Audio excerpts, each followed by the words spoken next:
historic election 3 weeks ago today. It's Rhun ap Iorwerth and his new government at the helm down in Cardiff Bay. We'll hear from our audience here in a moment, but first, what's the reaction been like here on Anglesey, the home of the new First Minister, of course, to the election result and the first few weeks of the new Senedd? You know, there are a variety of things that this government has to address. There's not much around here really for people. There are odd things now and again, cafes, things like that, but there are no jobs for young people who are coming out of school and college. They've got to travel off the island then to go look for work. I'd like a government that looks more at the needs of Wales overall. I'd like there to be more of an emphasis on care, health, education. Clearly the situation around HS2 is of interest. I think lots of people are angry about that situation, so it would be nice for Wales to get fair play in that regard. Health, I think, is the main thing. When people are given a diagnosis, that they be treated more quickly. They say that we're going to have another Wilfa here. Will we get one? I don't know. More work opportunities for young people, that's what matters. So voices there representing the island and elsewhere, and there are more enthusiastic voices here this evening representing several parts of Anglesey and beyond, and they are the ones who are going to be challenging our panel. And on that panel we have Mair Rowland, member of the Senedd for this constituency of Bangor Conwy Môn, David Wyn Thomas from Reform UK, Joanna Stallard on behalf of Welsh Labour, and David Griffith, Managing Director of Menter Môn. A very warm welcome to you all here this evening, and a welcome to you at home to Pawb by Farn.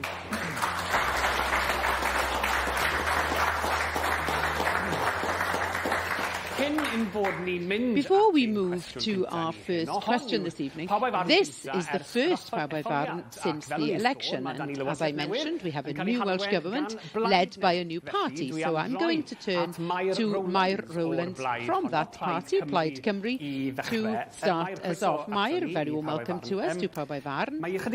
It's been just over a fortnight since Rhun ap Iorwerth formed his new government, and I know you're not in the cabinet, but can I ask you, what's your assessment of how things are going so far? Well, to start with, it's been a really exciting time. I'm one of 43 Plaid Cymru members, and the Cabinet has been appointed since a fortnight ago, and they've set about immediately starting the work of putting priorities in place with the 100-day plan, first 100 days, and so it's exciting, and certainly I have every faith that they are working apace to do that.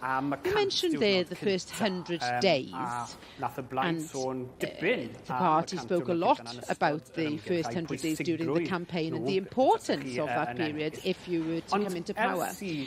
And since Rhun ap Iorwerth formed his government, there's been quite a lot of mention around preparing and discussing and making plans. That's what's been happening, and some people might ask possibly, have you planned and prepared sufficiently for government? I think we've had one government in position for many years. We are an entirely new government. We have a cabinet with experience in lots of areas, and the 100-day plan really is moving towards working on the childcare offer, the health service, looking to set up the medical centres, and of course we've got to speak to the specialists in these areas to set about putting those plans together. But this is about lack of detail. People are eager, I'm sure people here this evening are eager to see change, so time is quite tight for you, isn't it? It's 4 years, it's going to be challenging. Well, another 100 days even. Well, yes, 100 days, but we need to be ambitious. And they've been in post for just a fortnight. And there are plans, for example, looking at the free school meal scheme. We anticipate that that's coming in September, and the culmination of that work is coming together over the summer now. So another question. Rhun ap Iorwerth mentioned that he, during his first week, he spoke to the Prime Minister of the UK, Keir Starmer, about having more powers for Wales. So How's that process of seeking more powers moving forward? What's that going to look like? Firstly, Rhun ap Iorwerth, as the First Minister, has set out clearly how we want that relationship to work between the Welsh Government and the UK Government, and that the UK Government should pay attention to Wales in terms of the elements of devolution and further powers. Certainly that's part of how we want to see Wales improving. But they haven't paid... He didn't give much attention to Eluned Morgan when she was First Minister, and she was of the same party as Sir Keir Starmer. So why do you think Sir Keir Starmer is going to respond any differently to you? Well, we've all seen what happened in the Labour Party in Wales after 100 years. So it's clear that people of Wales are not happy with how Labour has operated at a Wales and Westminster level, and there's an opportunity to perhaps look at that differently in terms of simple things now, in terms of devolution of justice. It's part of legislation that we can seek those powers, as the last Labour government did. But, well, they didn't, though. They didn't go that far. I see. But do you think Sir Keir Starmer is going to listen to you? Well, we're going to do everything with our ability to put Wales first on the agenda in those negotiations. David Wynne-Thomas from Reform UK. I'll turn to you. Reform UK is the opposition now in the Senedd. The political arena has been turned on its head in a way, isn't it? So what are your hopes, may I ask, for how your party will, how it will go about working as an opposition? What do you want to see things happening in campaign? We have to remember that before the election, we came from nothing to 34 people from different backgrounds, from farming, finance, soldiers and so forth. So coming in, we've brought new people into the party. They're now in place and they are keeping an overview of the Senedd. We can go into groups, and where we can, we want to work with Plaid and Conservatives and Labour to get the best policies for Wales. What are the things you want to see your party fighting for? Dan Thomas has already said that he wants to work with Plaid to reform the SFS scheme. I'm a farmer myself, I'm from Anglesey, and I can see how that impacted the lives and businesses of farmers on the island and across Wales, and I think if we can work together for that, then great. If we can't, then we've got to hold their feet to the fire, as they say. But we're hoping that when we can work together and create policies for Wales, if we get the best possible policy for Wales, then Wales will be more the better. And there are 34 reform members in the Senedd, as you mentioned. Do you believe that that group's going to be able to stick together as one strong unit? Because, of course, Nigel Farage's parties have a history of splitting up and disbanding, doesn't it? I think that was a long time ago, and we were a small party. But now we have a group. We've had the hustings, we've been through them, we've picked out the best candidates we can. And we've been on a journey from last year to this year as a group, and we know each other, and we hope that we can proceed and work together. And already Dan and Helen and others are working together, and we are forming plans to work to doing things in the Senedd. Thank you, David. Joanna Stallard, I'll bring you in here. 9 seats then for Labour in the Senedd. Your face there spoke volumes. It's as if your party now can't agree on what went wrong. The party in Cardiff Bay is pointing the finger to Westminster and vice versa. So where does the Labour Party go from here? I think it's really important that we understand that it's not one thing that's gone wrong. Clearly, there are a number of things that people have lost trust and faith in the party around. Everybody has to take responsibility for the things that they can control. We here, locally, Welsh Labour, in Wales and in UK, I think taking responsibility in all angles is important. So now is an opportunity for us to listen, consider, and think fundamentally about what we need to do to show that we deserve that trust and faith, and to show more what we are doing. As I said during the campaign, and as I'm still saying, there are lots of good things coming through. But I think clearly there's a problem as to how we've communicated. And the key question, I think, is there a need to change the Prime Minister in number 10 Downing Street? It's not my job, I don't think, as a former candidate. But you must have a view, Joanna. Yes, but that's not something that I personally would want to announce. I think Westminster people need to discuss that. Well, I think last time Keir Starmer was in Wales, he was in Llangefni, I was there, and we were talking about the incoming investment into Wilfa, which is coming. So Keir has done good things for Wales as well. There are lots of things that can all be right at the same time. OK, so as the wind increases around us, I'll turn to the audience here now, because we are going to move to our first question for the panel this evening. And that question comes from Osian. What's your question? Here on Anglesey, we have amazing natural resource. So this is my question for the panel. What will this new Welsh Government do to ensure that renewable energy projects in Wales are owned locally and that the profit is not lost to companies from outside of Wales? Thank you very much, Osian, for your question. So talking here about energy creation and obviously wealth and jobs as a result. So can I ask you, before turning to the panel, what's your view on this? How do you assess the situation on the island at the moment? I'm here on behalf of DEG, which is Rural Energy Development, DEG. And we are calling for national projects and local communities, local projects and local benefits. And we see this in our work every day at a grassroots level, and also research shows that if these projects are commercial projects, then the profit always goes out of Wales, leaves Wales. And if they're community projects, then the money stays at home. And I think that in the current times in which we live, our communities need all support available to them. So I'd like to know what the panel's views are on this. OK, so before I turn to the politicians, because we've heard quite a lot from you already, can I bring you in here, David Griffith, from Menter Môn? You, by virtue of your job, must be quite heavily involved in this area. Do you see, the mixed views, perhaps, that exist on this on the island? Well, there are mixed views. There are different plans and there are different models. Menter Môn is an area regeneration initiative, and some 15 years or so ago we started the Morlais project.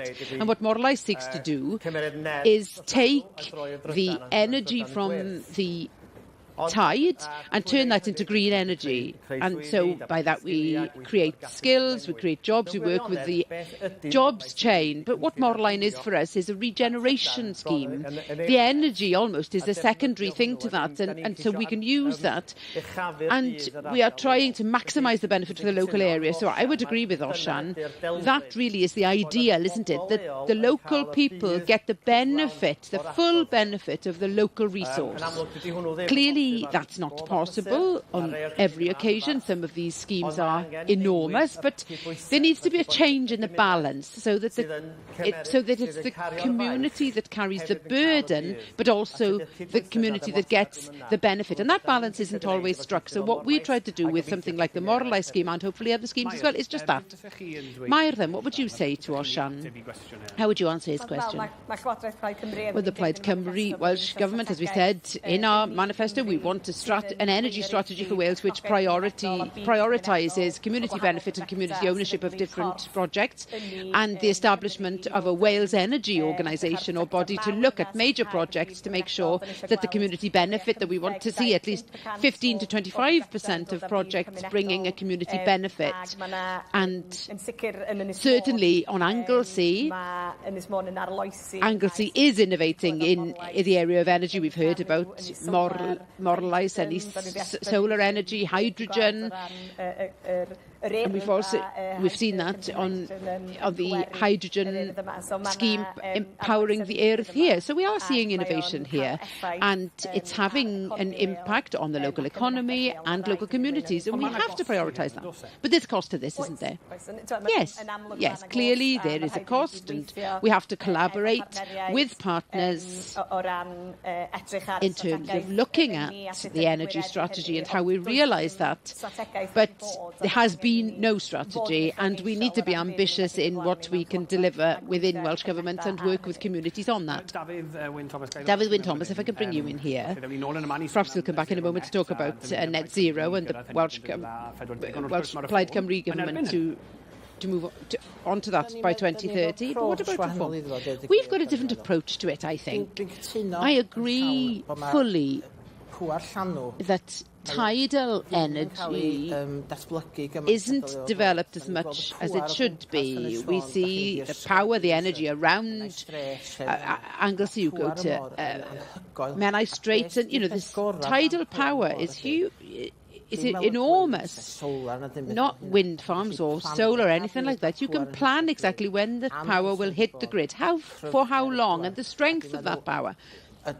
And I think the development that's been done locally on that technology, we've got to push forward now. We can't just plan it, we've got to do something with that technology. And I think it's important that local people have got to get these jobs. But we've lost capacity in Wales with steel. We've lost Port Talbot. And we've lost open cast mining in the valleys. And that's, we're losing these resources. And we need to reindustrialise Wales and bring that industry back and try to build as much as we can with this technology in Wales. We need to bring the jobs back, and with the jobs in the community, we'll keep our communities alive and the language alive, and they are the important things around us. Siôn Eisteddfod, what would you say? Well, we're proud of our record in the United Kingdom and within Wales on prioritising green, sustainable jobs and taking advantage of the resources we have locally, ensuring that we prioritise jobs in the local area. We want to support any party that wants to continue the work that we have been doing. I am concerned with a number of other parties, not just Reform, about going back on net zero. I think it's our job now as a party in the Senedd that's not in government is to ask those hard questions about making sure that we put the environment as the priority still. So, Osian, what do you make of what you've heard from the panellists thus far? I'd like to hear, I'd like there to be a little bit more flesh on the bones, perhaps in terms of how these things are going to happen. For example, the jobs in the green industry. How are we going to keep them local? It's so important that we have opportunities for young people in this area, rather than seeing them cross the border and going over to other countries and take their expertise with them. We have the need for these local people who are thriving and prospering in energy and technology. How are they going to make sure that these young people can stay in our communities? I'll go back to the panel, but I can see you nodding your head there. You, the gentleman with the glasses, were you agreeing with what Osian was saying there? Yes, I like details, and unfortunately I haven't really heard any details from the panel this evening as to how they are going to create energy, green energy. How are they going to do that at a community level? One of the biggest obstacles is the capital, and it's very difficult for a company, particularly, say, Menter Môn. They've received funding for Morlais now. I think they got 10 million from Europe and then 10 million from somewhere else. They haven't got the funding to put the turbines in. They are reliant on third-party companies to install the turbines in the sea. And we're still anticipating, waiting for that to happen. I think the biggest obstacle is capital funding. So how? If the panel could tell us, what are the details around how they're going to get their strategies to work, that would be great. There's a hand gone up here. I agree with Ieuan that there's a need to promote tidal energy, but also We need to use the wind and the sun. I think when we're talking about energy, we're talking about one of the most core things facing the continuation of existence, really. And, you know, you're perfectly right in saying that we have resources on this island and we can use those. Joanna Stallard referred to how stfantastic it was that Starmer had said that he wanted to get these new reactors in Wylfa. Can I remind Joanna Stallard that it's 40 years since Chernobyl happened, and we remember the impact that had on agriculture here on the island, thousands of miles away. This is not one of our resources, it's one of from previous generations. Ask also the company that wants to develop in Wylfa, which is Rolls-Royce, how are they involved in nuclear arms? You can't be against nuclear arms and in favour of Rolls-Royce. We know, of course, that Wylfa is proceeding, but my Rowlands, your party are now in government. We heard there. Perhaps for more details, what more further detail can you offer in terms of your plans in this area? Clearly, it's been challenging since we came out of the European Union. There isn't as much capital and there aren't as many schemes available, but we have to work. You know, it is possible to look at those major projects, but also smaller projects where we've seen projects like Ogwen Energy in the Ogwen Valley, bringing that benefit locally, and in terms of policy, I mentioned earlier, bringing that policy in to ensure that 15 to 25% of those projects that are over 10 milliwatts will bring a community benefit, but there is no policy in place that enforces that at the moment. In terms of the point then around jobs, I think we have to be working with the HE and FE, higher education, further education sectors, to make sure we are training young people in this area of renewable energy to be keeping them here on the island and in North Wales. And also we need to look at what the policy is around universities and funding universities and making sure that young people return then to work here. So there are some exciting projects where we need to make sure that apprenticeships and so forth come alongside these. We had the Alan Milburn, former Health Secretary of UK, today stating that young people's unemployment is getting worse across the United Kingdom. So, David, jobs, that's what you were talking about there. So, is that what's most important for you here? Or can I just go back to Wylfa? I believe in Wylfa myself. Chernobyl was something dreadful that happened, but it was R2BKM reactor that had been designed by the Soviets. We're going into detail here now, David, but it was about cutting corners, and it was in a shed like something out there. In Wylfa, it's different technology. What about the jobs then?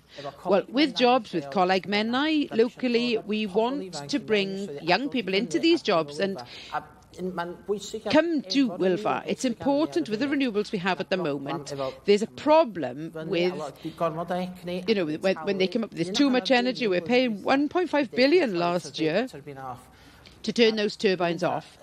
Wylfa is really important as a stopgap, so then when these renewables are working, it's there for us. And can I just say, there's a data centre, it wanted to come to Anglesey, they wanted to create a data centre in Octel, and all that's there is concrete, asbestos, and it looks dreadful. And one of the reasons it was refused by Anglesey Council Planning Department was because they said it wasn't going to look good. We have to have this joined up thinking with the different industries and bring them to the island. David, there's a hand gone up there. You, sir, there?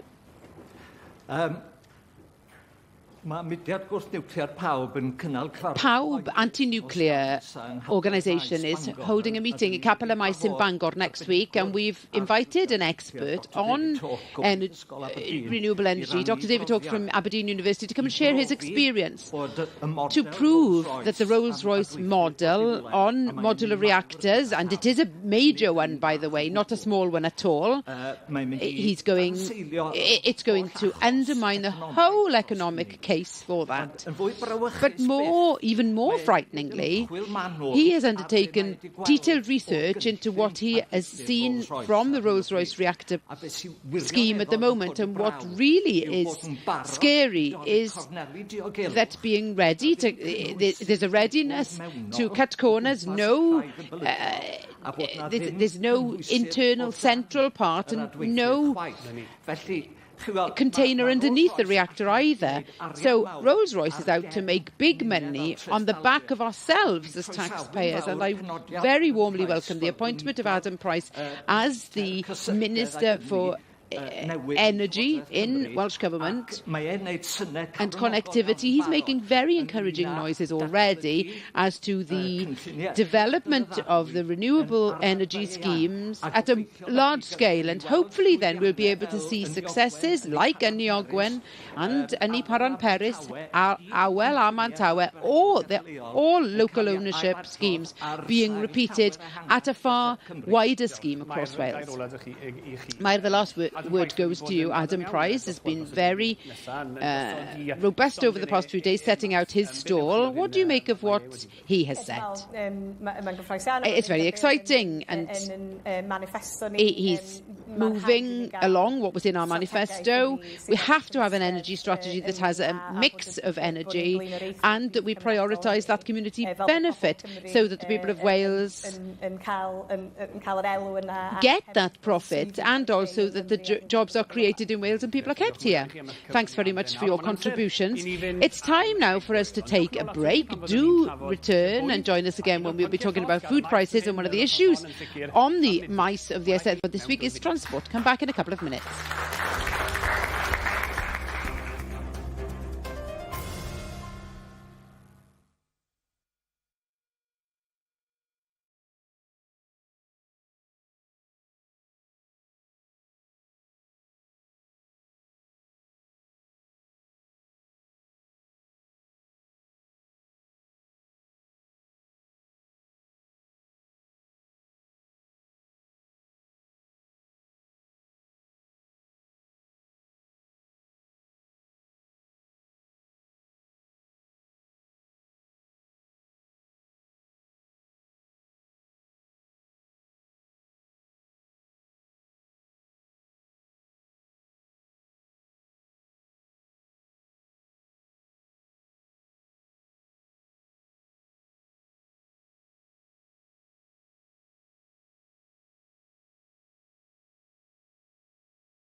Welcome back to Pawb by Farn from the Urdd Eisteddfod maes on Anglesey.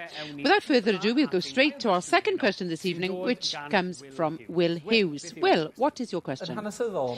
Historically, Anglesey Morn has been known as the mother of Wales for producing food for the whole of Wales. So when are we going to get more investment in food production, particularly since costs are going up on a weekly basis? Thank you very much, Will. And before I turn to the panel, you're a farmer, I take it, are you? No, I work in the energy industry, actually. You would have been useful in the last discussion. So what do you make of the situation at the moment in terms of food prices and, you know, what's being produced here by way of food? I'm a son of a farmer. We've touched on the sustainable farming scheme already. I think the parties have talked about making adaptations or changes. What changes are they keen to make to the scheme? How's that going to support the agriculture industry, and how do we continue to produce food at an affordable cost for families, and also nutritious food for them? And how do we support these families so that they can have nutritious foods that we produce? You're the son of a farmer. I was close, wasn't I? So, David Wynne Thomas, I'm going to turn to you first. What does Reform have to say on this? How would you respond to Will's question there? I think we've got to give farmers more support in Wales. And as I said, we want to work with Plaid to reform the SFS, and there are rules there around 10% of the land. You know, things have changed. If we had good land, we've got good land in Anglesey, we've got to use as much of it as we can. I myself, as a farmer, we've opened a forest. You know, we've done what we can to bring wildlife and other different things to the environment and different animals and so forth. But it's really important to get that balance. And I think with reforming the SFS, if we can work together, I think we can make it good for farmers and young people. But I must say, with the cost of living at the moment, with the supermarkets and everything like that, what you have to realise is that the average margin they make is about 2 to 4%. And I myself, as a food producer, one of the greatest taxes we've had this year is the EPR packaging tax. So I'll just tell you, if you have a pallet of bottles or anything like that, before you'd buy the pallet for about £250. There's £100 tax now on every pallet of bottles. So when you put that through the production line, it adds costs, you know, in that way, then it gets passed on to people. And I think the government has to tax businesses less, because ultimately we're the ones who pay. Well, that's a question for Joanna Stallard and your party. So there's a need to reduce taxes then to help businesses, particularly businesses like the ones David is talking about. Well, what I would say is clearly different to David is that many of the problems that have been caused are to do with Brexit, not only for producers but for the people who buy food every day. This is, you know, the cost of food affects everybody, and they're things that we have looked at as a government to see if we can address the cost of living crisis. I know Rachel Reeves has given a VAT discount during the summer this year.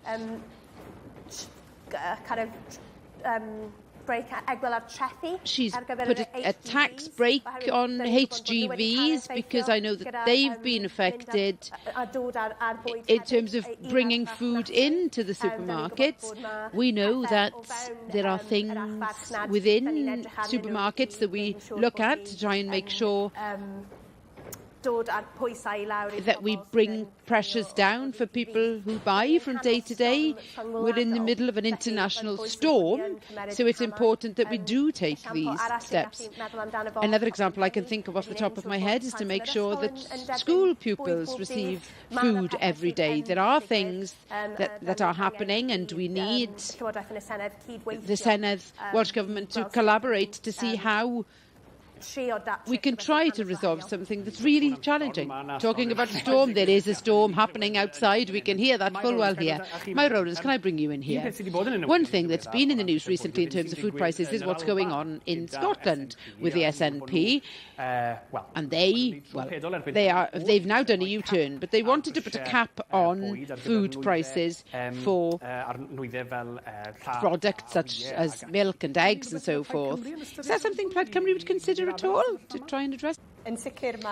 Certainly, an increase in food prices and inflation is having an impact on cost of living, and we have to look at possible measures to help people.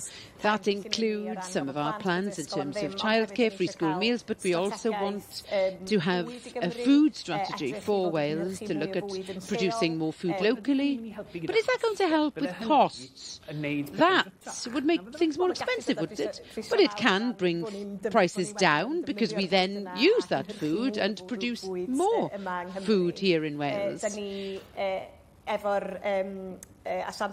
With the Economic Development Agency, we want to be supporting the area of food production.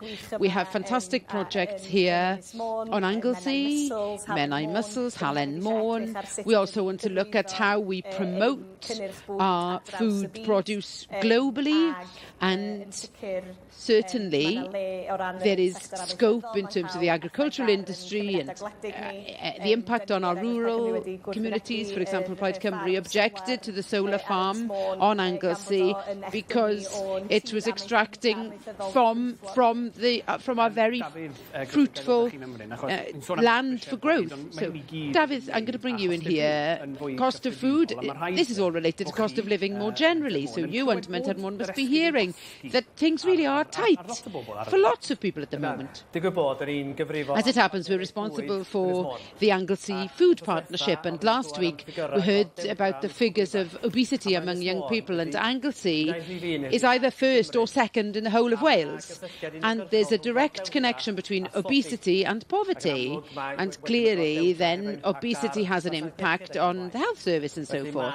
So it's a problem on Anglesey. We're also working with schools and local authorities in order to get more Welsh produce on school menus to keep the Welsh pound in the local economy. So there are advantages in increasing how much local produce is on food school menus for the economy as well. So we're talking about food costs. Did you want to come in there? Two things in terms of the agriculture industry. Brexit was a major retrograde step. We've lost the certainty of 6-year funding. That's gone. And that, in terms of farming, is a major step back. And the new scheme is coming, and hopefully Plaid Cymru will streamline and simplify this scheme a lot, make it more attractive for farmers. But coming back to cost of living, we must accept that what has happened over the past 6 months has put a major spanner in the economy. We've got the Trump war in Iran that's caused us all kinds of problems. But if you look at cost of living historically, there are figures that have just come out that show that the shopping basket 20 years ago cost around £80. The same shopping basket in 2026 cost £70. So having taken inflation in. So the cost of food as part of the household budget has come down. But what's happened, of course, in the meantime is that the household costs themselves and heating the houses and so forth has gone up incredibly. So you have to put food costs in their context. You've never spent as little as you have to put food on the table as you have over the past 5 years. Anybody else here think that things are tight then? You here, Llywela? I feel that some of the policies that they say they're putting money in our pockets, but they don't. It's half-term week this week. Feeding everybody is just expensive. Cost of living, you know, you take from one, you give to one and you take away from another. Food, free food for children is acceptable, is appreciated, but over the half-term and summer holidays, then, you know, it's nothing. It doesn't touch the sides. Energy costs are going up, petrol costs are going up. Just to even go out to get your money, your salary money back. I think what's being put in place is just not enough. something comes in, it helps you a little bit, and then it goes out twice as a family.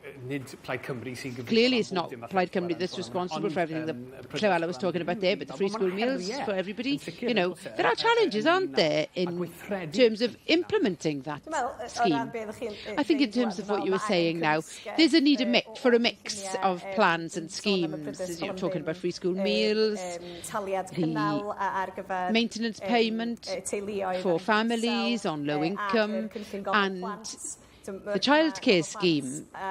Childcare is at its highest in terms of prices in the United Kingdom. We want to help families with cost of living, with being able to return to work, and in terms of the free school meals scheme. So obviously we brought that in for primary schools under the Plaid Cymru influence with the Welsh Labour government. So we want to bring that in now for secondary school pupils. So by the end of this Senedd term, but that might be too late for some people. Well, it is challenging, but we must also look at working with the UK government as well, to be looking at what settlement Wales will get to make sure that we get fair funding to deal with the needs of the people of Wales.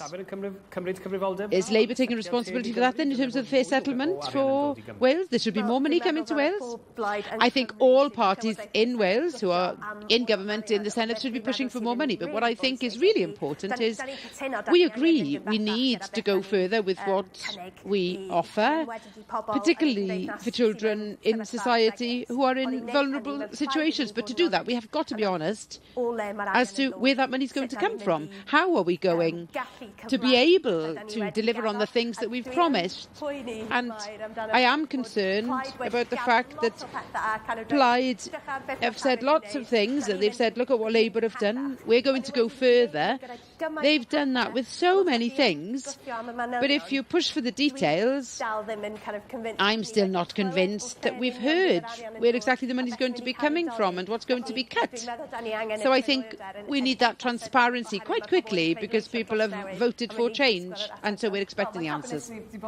Our cabinet has been in place for a fortnight. Clearly you had 27 years to try and implement these things, and our Finance Minister, Elin Jones, has moved immediately to look at discussing with the Treasury in terms of our priorities and the childcare scheme, and looking how that fits in terms of the budget.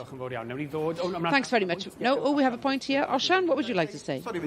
Sorry, to go back to energy. Somebody mentioned earlier.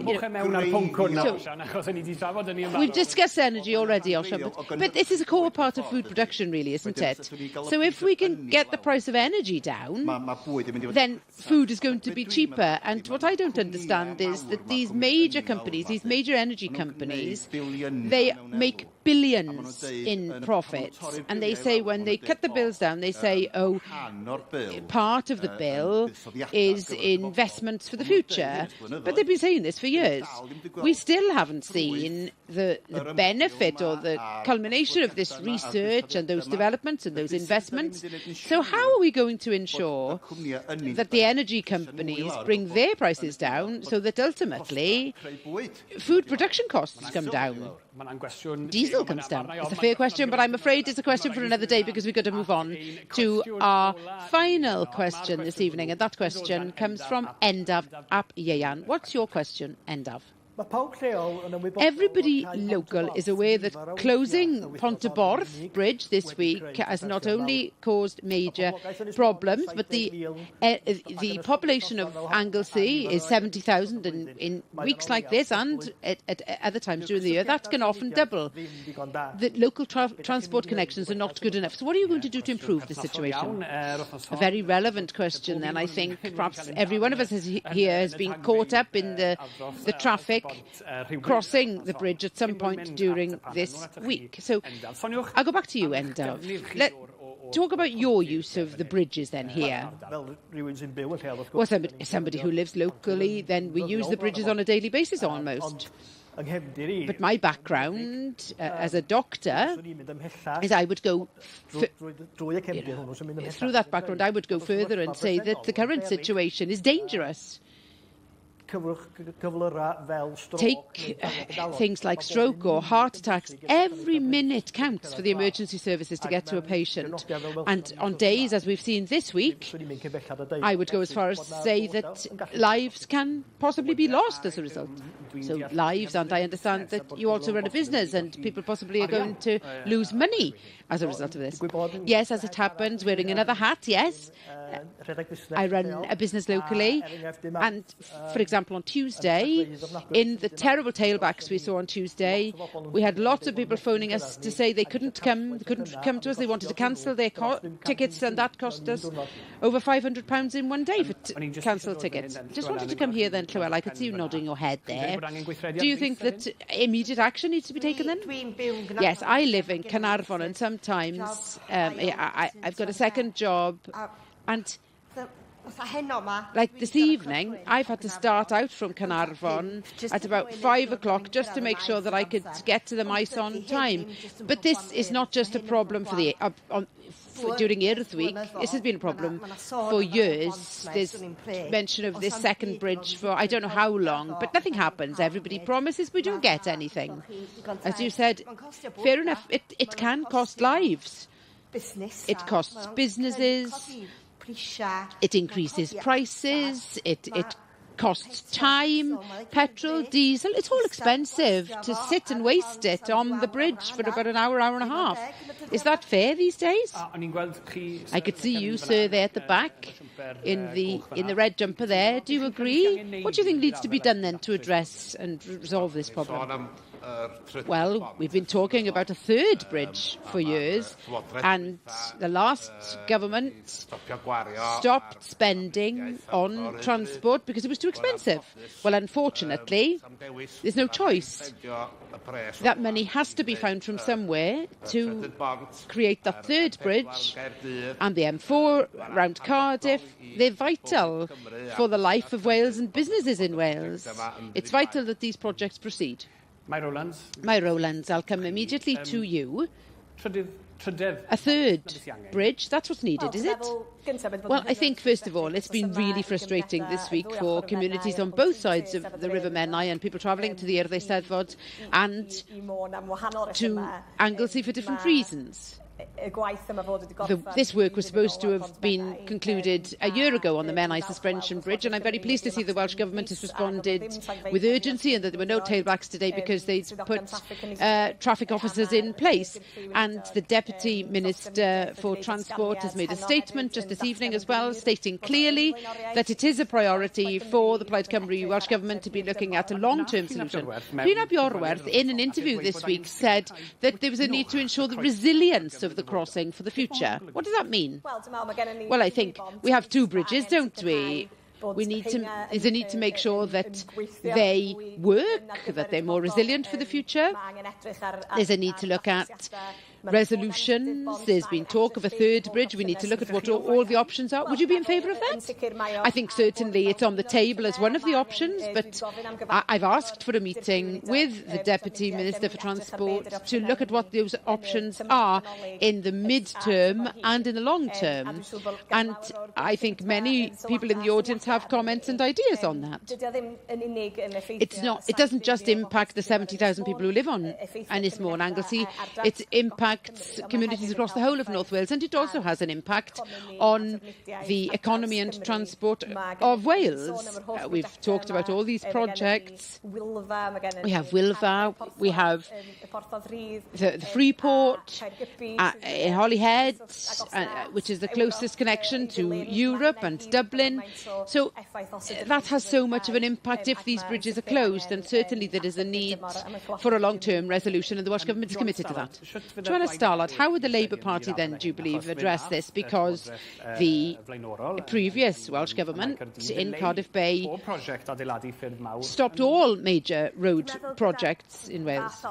I think with this kind of case, it's so huge that it's important for us not to look at it through a political party lens. It's a challenge for any party, and it's a challenge to work on this, whoever is in Westminster and whoever's in the Senedd in Cardiff Bay. If a third bridge was an easy solution, it would already have happened. It shows once again the argument that, we have one budget that isn't changing too much. If we want to increase wanting to put money into it on one hand, then we've got to take money from somewhere else. So I would just be a bit cautious about people who say, oh yes, a third bridge, as if that's something that's going to happen suddenly and everything will be resolved. It's really complex. As Mair said, it's really important that we look at what we already have and to make sure that the bridges that are there are safe. Thank you. I'll come back to you, sir, and then I'll come to you. Yes, you're talking there about money and that there's not much money, but you found money to plant trees in Uganda. What kind of help is that for Wales? There's so much money that's been wasted on different schemes. It's unbelievable. I think we need to make sure that the bridges we have already work, and I think in the long term there's a need to look at the entire structure of transport. So, how do you get people and things from A to B and perhaps go past C, bearing in mind, of course, that we live in a rural area and it's not as easy to resolve as it is in a city area. What's happened, though, is that we've over-relied on cars and lorries, and the reason why, of course, is because then it takes us back to the climate change question, and oil and coal and so forth. So it's important that we protect our natural resources, including water, and David referred to the data centres. Has anyone looked to see what the impact of that is in terms of how much water we have? They use huge amounts of water. If you go to America, you'll see that there are societies pushing back against that in Donald Trump's country. You wanted to come in here, didn't you, on transport, talking about transport on the island. How does that impact you?